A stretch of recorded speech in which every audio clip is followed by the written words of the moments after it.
Buen y bendecido día tengan todos ustedes. En este segundo encuentro instruccional vamos a hacer mención a dos aspectos fundamentales dentro del sistema impositivo venezolano. Estos son el impuesto al valor agregado y daremos parte sobre el impuesto sobre la renta. Bienvenidos sean todos ustedes a este encuentro instruccional. Quien les saluda Mariela del Valle Buitrago Rodríguez. Y sin más preámbulo, vamos a mencionar cuáles son esos contenidos que vamos a abordar el día de hoy. Sobre el impuesto al valor agregado, vamos a hacer referencia al concepto, a las características, a los elementos de la obligación tributaria y haremos algunos tips sobre la declaración del impuesto. De seguida, pasaremos a revisar el impuesto sobre la renta y en este vamos a considerar los conceptos, las características y los elementos de la obligación jurídico-tributaria, así como los contribuyentes del impuesto, la tarifa, la determinación del impuesto y las formalidades para la declaración del impuesto sobre la renta. Vamos ahora a sumergirnos en el desarrollo de esta unidad temática número 2. Y para ello vamos a empezar ya con el impuesto al valor agregado. Existen distintos conceptos de lo que debe entenderse por el impuesto al valor agregado. Sin embargo, para nadie es un secreto que este es un impuesto de carácter nacional que va a gravar la enajenación de bienes muebles, la prestación de servicios y también la importación de bienes muebles y de algún servicio. Y todo esto tiene aplicabilidad en el territorio nacional. Es importante que ustedes sepan que este impuesto tiene el obligado tributario o como obligado tributario tanto a personas naturales como a personas jurídicas, así como a aquellas sociedades de carácter irregular, las comunidades, las sociedades de hecho, los consorcios y demás entes jurídicos económicos. En algunos otros países, el impuesto es conocido como el impuesto al valor añadido, pero en el caso de Venezuela, nosotros lo hemos conocido desde siempre como el impuesto al valor agregado. Y efectivamente existe una ley que regula su determinación, sus elementos denotativos y también existe un reglamento que acompaña a esa ley. Las características de este tipo impositivo. Primero, es un impuesto de carácter nacional. Como les dije, este tipo impositivo tiene por finalidad grabar ese valor añadido que se obtiene desde el momento de que la persona del productor genera el bien hasta que llega al consumidor final. Entonces, en cada una de esas partes de la cadena de comercialización se va generando ese valor añadido. Es un impuesto, evidentemente, que va a incidir sobre la actividad empresarial en el caso del territorio nacional, de la actividad empresarial venezolana. ¿Por qué? Porque se graba efectivamente todo lo que tiene que ver con la compra de bienes de carácter mueble, escúchese bien, así como la prestación de servicios. Importante. Otra de las particularidades de este tipo impositivo es que se crea en virtud de una ley. Esto en función del respeto a la potestad tributaria y también a el respeto del principio de la legalidad que debe regir en todos los tributos, sean impuestos, tasas y contribuciones. Que significa que un impuesto no se puede crear si no se establecen de manera específica el hecho imponible, la base imponible, la alícuota, así como los sujetos activos y pasivos del impuesto. Y finalmente, como otra particularidad, vamos a establecer que los sujetos pasivos del impuesto al valor agregado van a ser los sujetos denominados sujetos especiales, formales, ocasionales, y los ordinarios que ya vamos a conocer. Dos conceptos necesarios, indispensables, fundamentales para que nosotros podamos manejar el impuesto al valor agregado. El primero de ellos es referido al llamado crédito fiscal. Ojo, el crédito fiscal es esa cantidad de impuesto que en un momento determinado ha soportado el contribuyente por todas las compras que ha realizado a sus proveedores. Ojo, y que no están siendo exentas o que no gozan de alguna excepción, ¿ok? Y esto está previsto en el artículo 33. El otro concepto fundamental es el del débito fiscal. Y el débito fiscal está referido dentro del impuesto al valor agregado a todo aquello que ha recibido el contribuyente por las ventas y por los servicios prestados. La diferencia entre el crédito fiscal y el débito fiscal es el monto que se debe pagar de IVA. ¿Y de dónde sacamos nosotros todo esto? Bueno, lo vamos a sacar de nuestros libros, del libro de compras, el libro de ventas. El libro de compras para poder determinar el crédito fiscal y el libro de ventas para poder determinar el débito fiscal. Por eso es que es indispensable que nosotros desde ya aprendamos a llevar los libros contables, en este caso, los libros contables auxiliares, pero de manera formal, legal, sin que se nos olvide algún elemento, porque al momento de hacer la declaración del impuesto al valor agregado, los elementos fundamentales para poder realizar la misma, en primer momento, son libro de compra y libro de ventas. Y también nos podemos acompañar por las facturas y las retenciones de los comprobantes de retenciones de IVA. Elementos objetivos de la obligación tributaria en el IVA. Ya sabemos nosotros por el encuentro pasado que existen diferentes elementos que hacen presuponer la existencia de la obligación tributaria. Y estos son elementos denominados como elementos de carácter objetivo, pero también tenemos los elementos de carácter subjetivo. Dentro de los elementos objetivos vamos a conseguir el hecho imponible.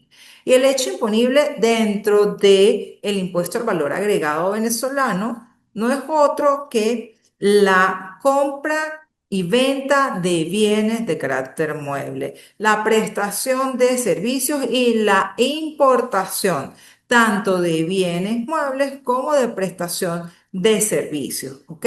Y esto está dispuesto en el artículo 3 de la ley del impuesto al valor agregado.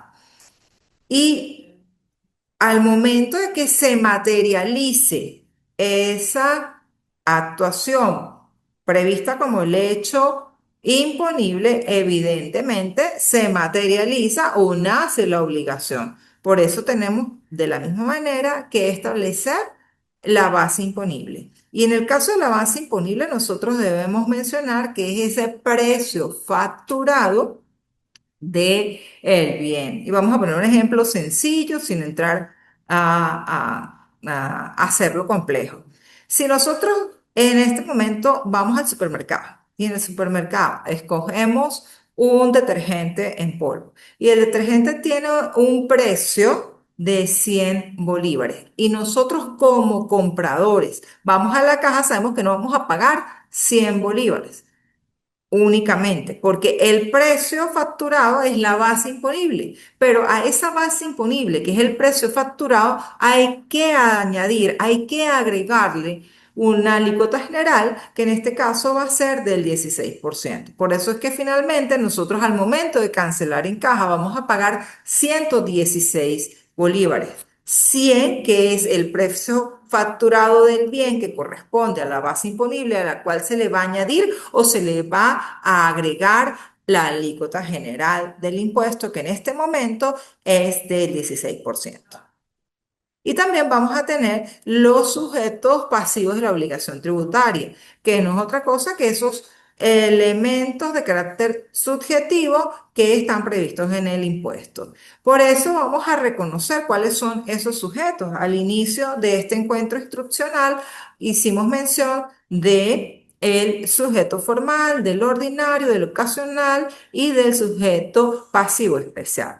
Cuando hablamos del sujeto formal, es decir, del sujeto pasivo formal para el impuesto al valor agregado, debemos mencionar que este es el sujeto que va a calificar como aquella persona que realiza operaciones de compra y venta de bienes de carácter mueble o presta servicios, pero que en esa actuación comercial entra también actividades que están exentas o que gozan de una exoneración.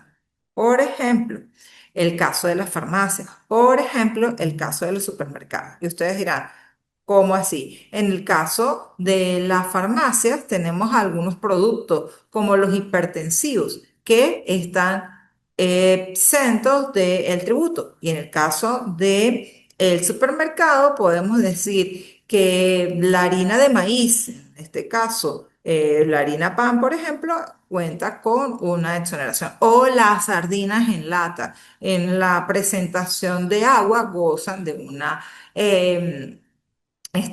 exención por Gaceta Nacional. Entonces, allí tenemos el primer ejemplo. Luego tenemos los ordinarios. Estos son todos aquellos sujetos que califican por realizar alguno de los hechos imponibles dispuestos en el tributo.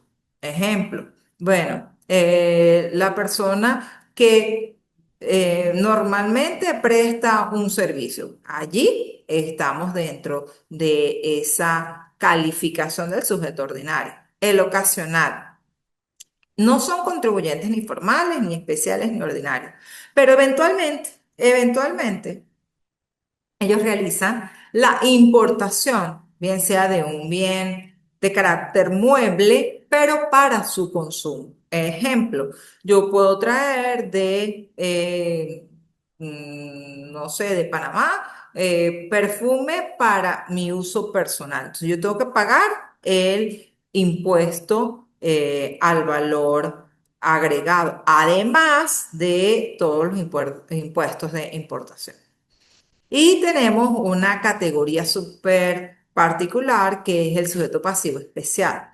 Esta categoría de sujeto pasivo especial va a depender del monto de los ingresos que haya obtenido la actividad. Y por si fuera poco, esto genera que la administración tributaria en cabeza del Servicio Nacional Integrado de Administración Aduanera y Tributaria, conocido como el CENIAT, le haya dispuesto a través de una providencia administrativa a el sujeto pasivo como un sujeto especial. Y ellos deben efectivamente ser agentes de retención del impuesto, cosa que no ocurre con el ocasional, cosa que no ocurre con el formal. Entonces, en este caso, ellos tienen un calendario especialísimo para el pago del impuesto distinto a el calendario que se va a generar para el sujeto que es de carácter formal y de carácter ordinario, quienes deben pagar el impuesto de manera mensual. En tanto que en el caso del sujeto pasivo especial lo tiene que declarar de manera semanal y pagar de forma quincenal.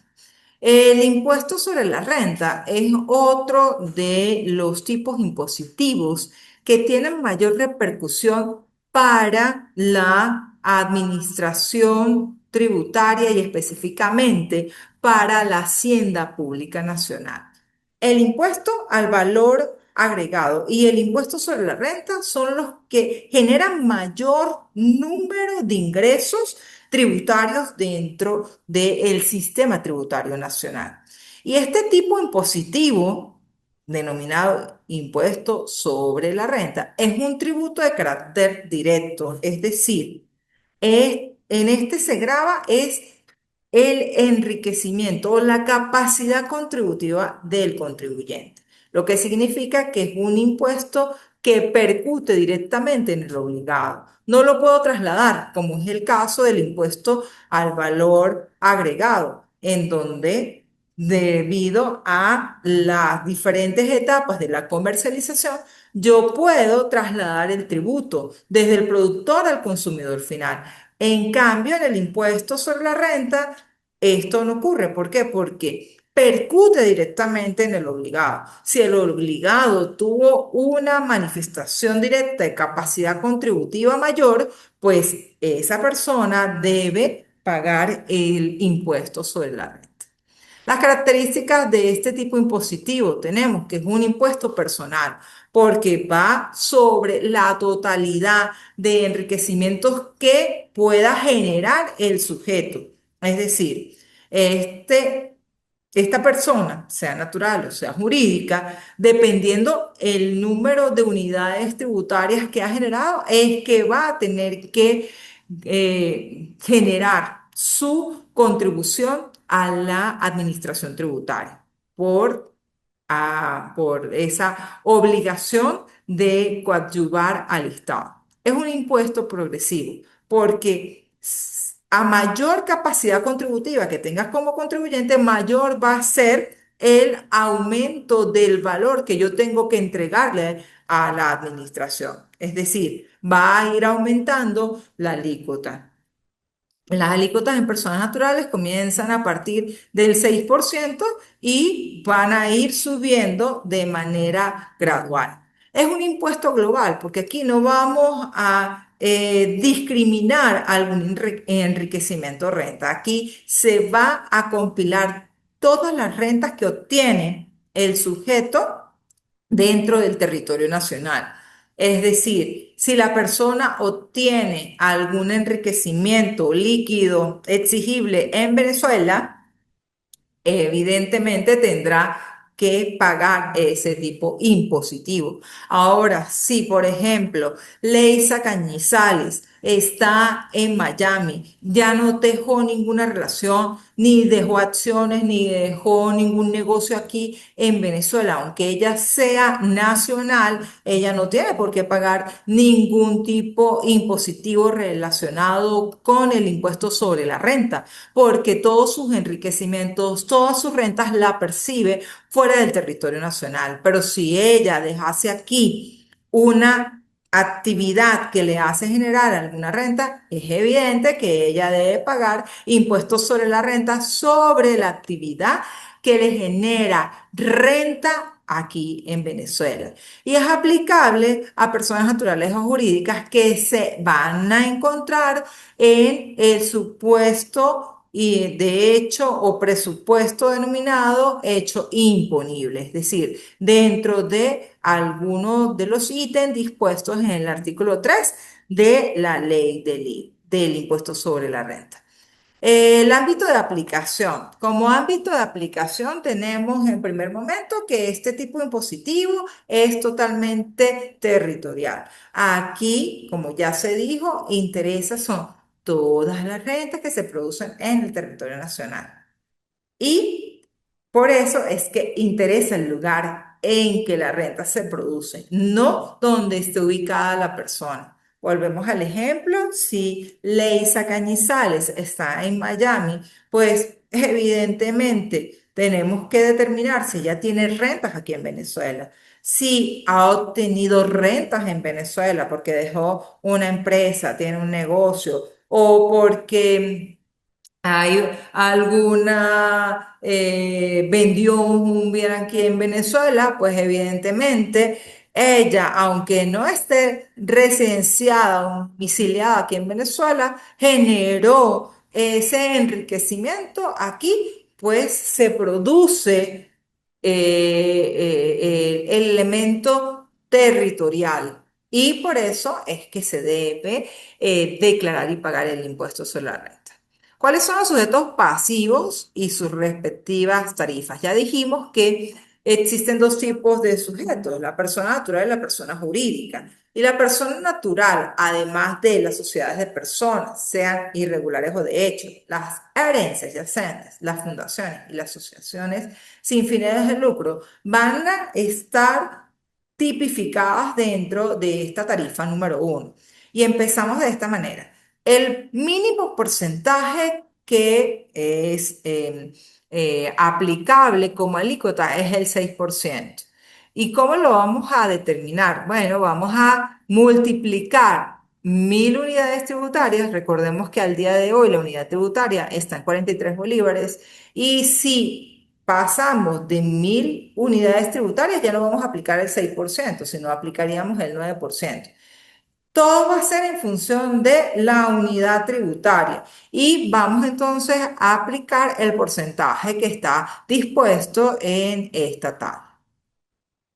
Ahora, si estamos hablando de personas jurídicas en calidad de sociedad de capital, o sociedades civiles con formas mercantiles, o sociedades extranjeras o corporaciones, vamos a aplicar la tarifa de personas jurídicas, que es la tarifa número 2 y va a ir extendiéndose desde 0 a 2.000 unidades tributarias. Recordemos que al día de hoy la unidad tributaria está en 43 bolívares. Y fíjense cómo va a ir variando la alícuota, que es el porcentaje. Aquí tenemos que esa primera alícuota será de 15%, pero si la ganancia ha sido entre 2.000 a 3.000 unidades tributarias, el porcentaje de la alícuota aplicable es de 22%, pero si fue superior a 3.000 unidades tributarias, vamos a aplicar el 34%.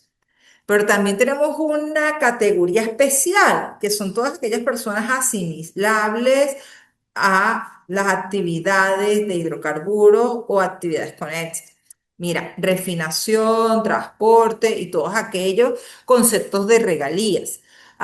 O la explotación de minerales, hidrocarburos o derivados. En este caso, la alícuota es la más alta. Si hablamos de hidrocarburos y actividades conexas, será el 50%, pero si hablamos de la explotación de minerales como, no sé, bauxita, como oro, entre otros, será el 60%. Para poder determinar el impuesto sobre la renta de persona natural, tenemos que considerar algunos conceptos como el desgravamen. El desgravamen puede ser de dos tipos. El desgravamen único de persona natural es al cual yo me puedo adherir si no tengo un documento fundamental que pueda evidenciar algunos conceptos para ir deduciendo mi impuesto. En este caso, el desgravamen único que puede hacer uso la persona natural es de 774 unidades tributarias. Recordemos que al día de hoy la unidad tributaria está en 43 bolívares. Y el detallado es aquel que permite que la persona pueda, evidentemente, establecer o incorporar dentro de su declaración cantidades superiores a lo que daría el desgravamen único de las 774 unidades tributarias. Siempre que tenga un documento fundamental, es decir, si la persona ha pagado en este momento educación del contribuyente y de sus descendientes, que no sean mayores a 25 años y que residan en el país, y tenga la factura de que se le paga la universidad, pues evidente que podrá deducir esta cantidad de dinero. Ah, pero si usted lo que compró fue una prima de seguro, una prima de HCM, pues también podrá evidenciar junto con lo pagado en la educación esa factura. O si ha realizado servicios odontológicos y de hospitalización, pues mire, también puede deducir esa cantidad. Por eso es importante que cada vez que nosotros vamos a usar un servicio médico, odontológico o de hospitalización, pedir evidentemente la factura y que la factura tenga todos los elementos establecidos en la ley del IVA. ¿Para qué? Para que usted pueda gozar de ese desgravamen, de ese concepto, porque en muchos casos los Servicios médicos, como por ejemplo los odontológicos, te dicen, no, yo no facturo porque yo no estoy obligado a facturar. Pero, ojo, al presentar el servicio médico o al prestar, valga la corrección, al prestar el servicio médico y usted estar pagando ese servicio, ellos deben evidentemente entregar la factura, tal vez no de una máquina fiscal, pero sí una factura manual que permita, en todo caso, evidenciar ese gasto. A ver, Alfredo, buenas tardes. ¿Tienes alguna pregunta? Sí, buenas tardes, ¿cómo está, profesora Mariana? Muy bien. Efectivamente, lo que usted comenta es así, pero muchos establecimientos, por lo menos en el ejemplo que usted está dando de odontología, al nosotros solicitar esa factura, el incremento sube, porque no sé si es que la firma como tal, este, por no pagar o evadir el impuesto, no te otorga la factura como tal. Entonces, ¿qué hacen? Si realmente necesitas una factura, el incremento te lo aumentan. Eso es legal. Eso no es legal. A ver, ellos deben entregarte a ti la factura, es obligación. Y tú también tienes el deber de pedir la factura.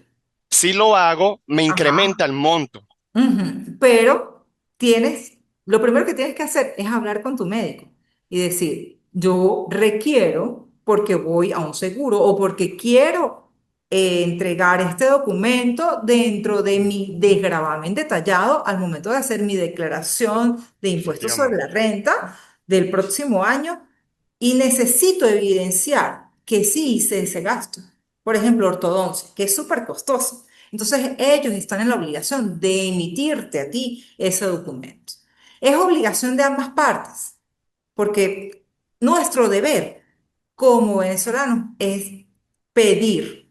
Y no Exigir. solamente pedir, sino también Exigirla. cumplirla. Exacto, crear esa cultura tributaria. ¿Por qué? Porque hay muchas personas. Ya no vamos a hablar de odontólogos, vamos a hablar de otro servicio, ¿sí? Ventas de repuestos.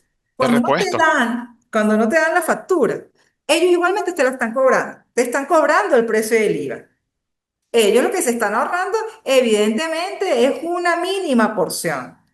Y, por supuesto, están haciendo lo que nosotros, y disculpe la informalidad del lenguaje, lo que nosotros vemos en el común, lavado de dinero.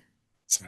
Al momento que no te está dando las facturas porque no quiere ponerse a la par con las obligaciones que establece la administración tributaria.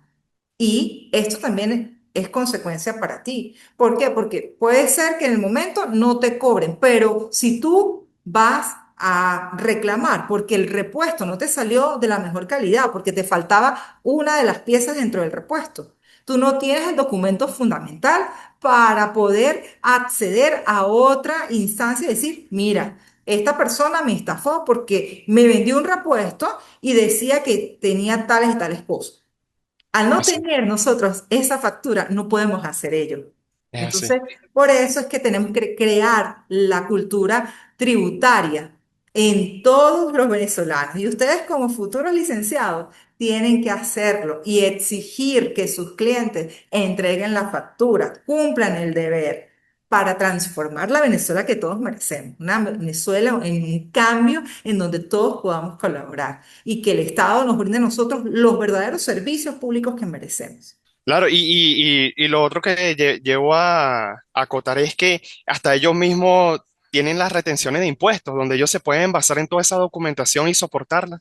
Sí, aquí el chat se puso chévere porque están preguntando. Vamos a ver, ¿a quién tenemos? Disculpa, a Leisa. Dice que es muy cierto. Perfecto. ¿Alguna otra duda? Gracias, Leisa. Alfredo, ¿tienes alguna otra duda? Por lo momento quería hacerle ese comentario que hoy en día vivimos mucho, porque hay muchos negocios que de verdad practican esa irregularidad y bueno, de verdad que es evidente. Lo que hacen es defraudar, ¿sí? Existen dos figuras, está la ilusión y la evasión, y ellos lo que están es evadiendo. ¿Por qué? Exacto. Porque la obligación es que todo el mundo facture. Si existiera una laguna en la ley donde nosotros estamos como que temerosos, no sabemos si debemos facturar o no, Allí entraría la figura de la elusión, un camino verde para no facturar. Pero la ley del impuesto al valor agregado dice, mire, todo el mundo tiene que facturar. De hecho, hace poco salió la Providencia 000102 que establece la obligatoriedad para aquellas personas que hacen operaciones por comercio electrónico. Es decir, ponemos nuestra actividad en plataformas tecnológicas y a veces creemos que no tenemos que pagar el impuesto. Y sí, lo tenemos que pagar, tenemos que facturar, lo tenemos que hacer. Y eso es otra de las cosas que debemos evidenciar en esta realidad de venezolana. ¿Ok? Gracias.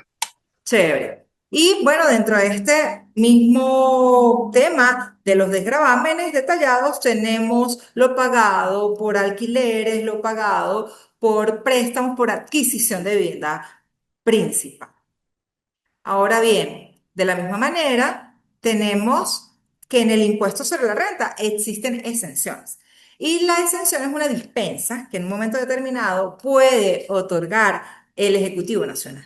Por ejemplo, puede decir, mire, todos los bonos que se compren de PDVSA quedan exentos del impuesto. O este año no va a pagar impuesto, nadie. Entonces, en ese, siempre que salga por un decreto, que emita el Ejecutivo Nacional, pues allí nosotros nos vamos a pegar a esa decisión. Pero si no existe alguna exención, tenemos que pagar todos los conceptos, ¿ok? Y tenemos también las exoneraciones. Exoneración, por ejemplo, a aquellas personas que son tenedoras de un bono. Chéverísimo, ellas no pagan el impuesto. Los pensionados y jubilados que no tengan más de 1.000 unidades tributarias deben declarar, pero no deben pagar el impuesto porque no tienen lo necesario para pagar. Entonces, en ese caso, es una exoneración por parte del Ejecutivo Nacional. Y también estoy corriendo porque se nos va a acabar el Zoom. Están también las exenciones que tenemos como el ejemplo típico, las que son producto de un trabajo que sea ocasional. Entonces, en ese caso también se establece alguna exención. Los asegurados y sus beneficiarios por las indemnizaciones que reciban en razón de los contratos de seguro. En ese caso también se establece una exención, porque no fue que la persona obtuvo un enriquecimiento, no, más bien hubo un desembolso de dinero, pero evidentemente es para cubrir el gasto médico que se ejecutó. Y las formalidades para la declaración del impuesto sobre la renta, tenemos que existen dos tipos. Está la estimada, que es la que nosotros vamos arreglando en el año para luego generar la definitiva, que es la que hacemos en el periodo del 1 de enero del año calendario siguiente al impuesto sobre la renta que vamos a declarar hasta el 31 de marzo. ¿Cómo lo hacemos? A través de la plataforma electrónica. Y la definitiva, evidentemente, en esta estamos incluidos todos, porque se establece como presupuesto que la persona tenga un enriquecimiento global superior a 1.000 unidades tributarias. Recordemos que al día de hoy la unidad tributaria está en 43 bolívares. Hacemos la conversión y allí creo que todos vamos a estar dentro de esa obligatoriedad de la declaración definitiva. Tenemos que ingresar al portal del CENIAT y allí se nos van a dar los pasos por medio del manual de usuario, que es una declaración súper amistosa, solamente vamos a incluir si obtuvimos rentas nacionales o de rentas dentro del territorio y se nos van a ir desplegando una serie de ventanas en donde en primer momento van a aparecer si nosotros obtuvimos alguna el total de todas nuestras rentas y de allí van a irse desplegando otras ventanas como las exoneraciones. Si yo me adhiero a el desgravamen único de 774 unidades tributarias o si lo hago de manera detallada. Si tengo, por ejemplo, alguna carga que esté reflejada dentro del registro de información fiscal, por ejemplo, si estoy casada, si tengo hijos, si todavía vivo con mis papás y los mantengo. Entonces, en ese caso, pues puedo también establecer cuál es mi carga familiar siempre que lo tenga registrado en el registro de información fiscal para que coincidan lo que está en el registro de información fiscal con la información que está dentro de mi declaración de impuestos. Y efectivamente, el sistema automáticamente va a ir arrojando todos los conceptos que a bien se deba generar. Es decir, lo único que tenemos que nosotros indicar es la base imponible, el monto total de mi enriquecimiento y el sistema inmediatamente va a establecer el porcentaje o la alícuota y el monto total de el tributo que debo cancelar. Y allí me va a indicar si lo voy a pagar de manera fraccionada, si lo quiero pagar de manera fraccionada o si por el contrario lo voy a hacer de manera total. Ojo, esto es solamente para persona natural. Tiene una pregunta, Alfredo. No, ¿Tiene? listo, profesora. Esa fue la primera pregunta que Ah, quedó ok, allí la manita ya levantada. entendí. Ajá, chévere. Y si nosotros lo vamos a pagar fraccionado, vamos a considerar que al 30 de marzo tendríamos que hacer el primer pago, la segunda fracción sería a los 20 días y la tercera y última fracción va a ser a los 40 días del primer pago. Esto significa que si nosotros dejamos de cumplir la segunda porción, automáticamente la administración tributaria nos va a obligar a cancelar todo. Tan es así que si en un momento determinado nosotros tenemos nuestro registro de información fiscal vencido, no lo podemos imprimir si no hemos cumplido con la obligación fiscal. Y bueno, aquí les quedan las referencias. De la misma manera, un poquito más detallado está el video que está presentado dentro de nuestra plataforma del IESIP. Y les recuerdo que ya estamos en la semana de evaluación. Y para nuestra evaluación les estoy requiriendo un ensayo de las características más importantes del impuesto al valor agregado y del impuesto sobre la renta. Esto recuerden que tienen que hacerlo a partir del 13 de octubre, que es a partir de hoy, hasta el 19 de octubre, que es la fecha tope para la presentación de la actividad. Si tienen alguna duda, si tienen alguna pregunta, lo pueden hacer por las vías tradicionales y con todo el gusto le daré respuesta a su requerimiento. Importante, no es solo mencionar las características que están en la presentación. No solo decir, mire, es un impuesto nacional, es un impuesto. No, tienen que ser más creativos. Evidentemente, tienen que aportar un poquito más para que puedan obtener una calificación superior. Alfredo, volviste a levantar la mano, ¿no? No, conforme con Ah, la, perfecto, chévere. ya con haberme conectado el día de hoy fue una oportunidad. Qué bueno, qué bueno. ¿Alguna pregunta, mi querida? A ver, ¿dónde está? Leisa, ¿tienes alguna pregunta? Creo que no. Les agradezco muchísimo por haberme acompañado en este encuentro síncrono de nuestra asignatura y les invito para el próximo encuentro instruccional. Se despide de ustedes Mariana Buitrago. A ver, aquí nuestra amiga tiene... Ay, qué bueno, qué bueno. Me alegra. Me contenta mucho el comentario. Gracias, Leisa. Se despide de ustedes, Mariano Buitrago, y los espero en un próximo encuentro instruccional. Hasta la próxima. Hasta Hasta luego. luego.